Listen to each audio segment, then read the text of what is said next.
Labrīt. Nu redz, kā ir, ja brauc ar riteni, loģiski tai parūkai gan jau, kam arī ir īsāks mušs.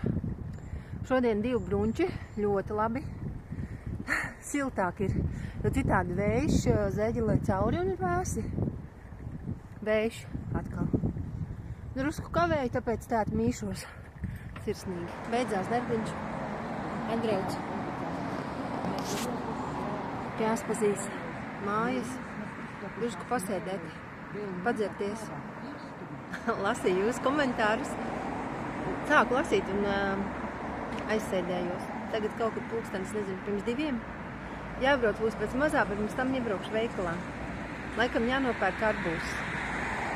Nezinu, tik forši to arbūzu ir. Man ļoti patīk tādās ļoti plānās šķēlītēs.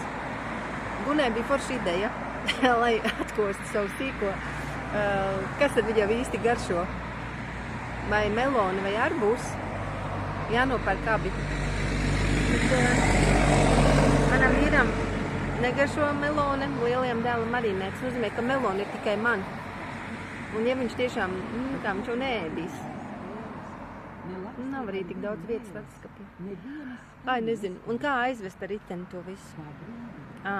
Nē, arbūzu nevarēšu pirkt. Man taču iedeva plūmītes.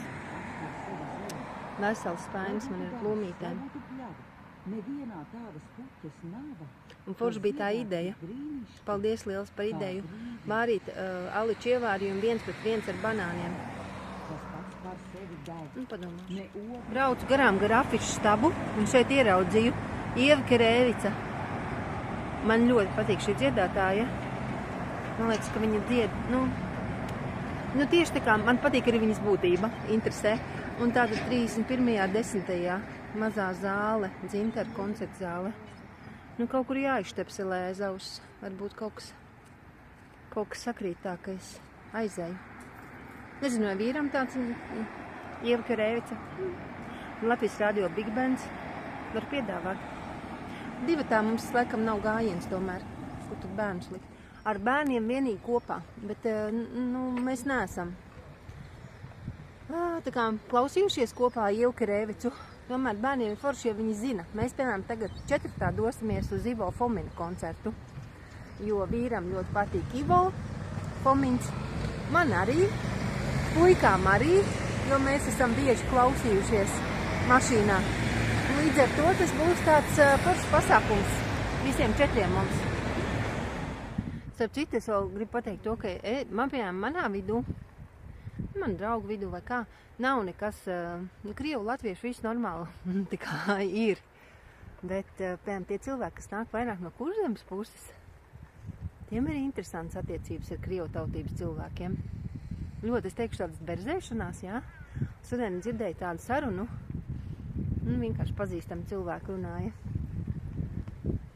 Viņi, krievu tautības cilvēki, sauc par skudrām. Es ir tik īpatnēji. Nebija ar to saskārusies. Jā, un tas arī, protams, interesanti, ka ir atsevišķi slāņi, īpaši vecās paudzes cilvēki īstenībā, kuros tās lietas, nosauksim, dvižuha, notiek. Es vispār pat neiedomājos. Kur krievu tautības saka, ka mēs esam latvieši tādi ļoti augstprātīgi un nedraudzīgi. Un mēs atkal, tie latvieši, tad par viņiem izsakāmies, par krievu tautību cilvēkiem. Visu ceļu braucu, šeit iebāzu roku. Un kā iebāžu roku, tā šeit ir plūmītes. Es esmu diezgan daudz apēdusi. Mēders arī drusciņi jau sāk sāpēt. Tā ir. Atbraucu, uzrakstīju, vai mazais guļ. Mazais neguļ, tad es viņu savākšu pie reizes. Un kāda arī gulēšana? Droši vien logi vaļā. Un zāles pļāvējs skan. Atnācu mājās, ieraudzīju to parūku. Domāju, varbūt kaut kā man jāpliek. Un tad mājās gumija bija. Jā, kaut kā te var arī aizspraust var. Vispār jā, ar šo ir variācijas, bet līdz ko melnu, protams, uzliek tā nepieciešams spilgtāks uzacis. Tā ir jā, laikam. Bet tie mati tik dabiski ir Šausmīgi dabiski. Sāra pāēdus tikko brokastis, pusdienas. Nu, un tagad ir priecīga. Saimniece ir mājās. Jā. Nu, vīrs ir darbā mans. Tas jau ir saimnieks galvenais. Šim sunim mans vīrs ir galvenais saimnieks. Es esmu tikai barotājs. Bet dzīves jēga ir viņš. Ko? Uj, kā tu man lec virsū. Sāriņa. Uj. Beidza ālēties. Un tagad smuki sunīts apgulās. Rekur, man ir lielā bļoda pilna ar tām plūmītēm. Pilna. Nezinu, ievārījums jau ir. Nu, varētu jau vēl vārīt, jo tas sanāca ļoti šķidrs. Nebija pareizo cukuru nopirkusi. Nezinu, likās, ka tas ir ievārījuma cukurs, bet paķēru uz ātro. Nebija ievārījuma cukurs. Nezinu, jāpadomā. Mēs paēdām pusdienas. Es ēdu kartupeļus, tunci un olas. Man bija 2. Un skatieties, plašs atskaņotājs. Nekas nav īstenībā stabilāk par pagaidām. Tiešām. Viena drauga mums atstāja uz pagaidām, un tā, kamēr viņi remontējas. Un tā jau ir, 4 gadi. Jā, tiešām 4 gadus stāv pie mums šis plašs atskaņotājs, un mēs mēģinājām tikko ar mazo dēlu ieslēgt, nesanāk. Tur kaut kas nesanāk, jā. Jāpamasē galva, kā es parasti tur masēju. Klausieties, šeit stūrī, nezinu, kāpēc liekas, ka man tā nebija. Es vīram tā teicu, viņš saka, bet tas sirsniņi tā kā veidojas, nedaudz ēna krīt. Viņš saka, es nezinu. Es arī nezinu. Likās, ka tā kā nebija tik robaini tie sāni. Atnāks kaimiņiem ar savu mazo meitiņu.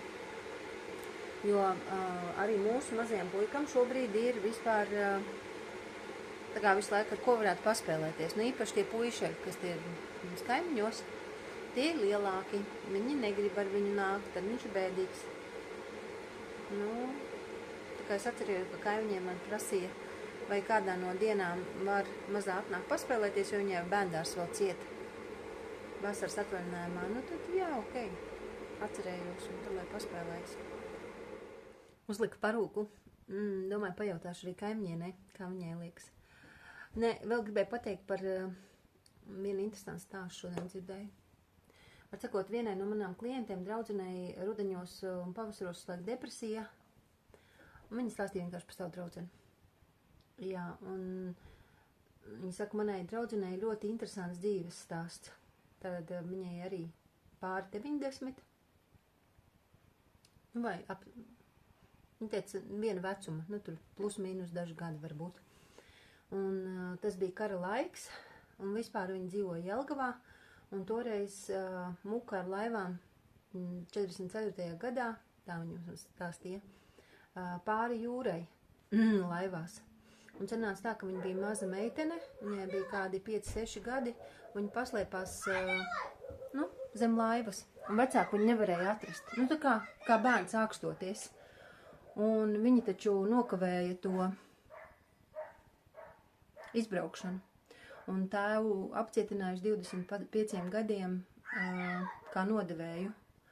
Un tas vispār tas stāsts man pilnīgi pat tagad izsauc skudriņas. Man tikko bija atnākusi kaimiņiene un atveda fizāļus. Paskatieties, jābūt ir oranžiem viļņiem, bet neskatoties to, ka nav oranžs, tik un tā ļoti, ļoti garšīgs un salds. Domāju, kā dabā kaut kas tāds var izaugt. Tie, kas ir oranžie, tie pavisam saldi. Un viņi ir tādi aug dārzā. Okay? Tāda tā kā saldas ērkšķodziņas saldas. Nē, kivī, ērkšķoga. Bet daudz maigāks nekā kivī. Man katru gadu, kad viņai izaug, viņa atnes. Šogad tik daudz viņa nekad nebija atnesusi. Tātad laba raža. Sēž un knapi var pālpot. Šausmīgi sēdos tās plūmes. Vienkārši šausmīgi. Vienu, vēl vienu, tad tos fizāļus. Jā, paēdām arī vakariņas. Liekas, ka pat nevar ieelpot, jā? Kāds pilns vēders. Bet arī tā skatījos vienam blogeri. Viņa teica, nu, ko var darīt? Un viņai, piemēram, garšo plūmes, bumbieri un arbūzi. Nu jā, vispār man viss garšo šāds te, kas tā aug. Viss liekas tik smaržīgs, tik garšīgs. Nekas. Kā saka,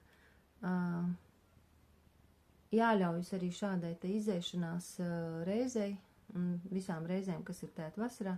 Bet beigsies tas viss, drīz jau tas viss beigsies. Tad sāksies āboli. Un tad visu laiku visu ziemu jāēd tik skābēt kāposti. Ķirbis vēl rudenī.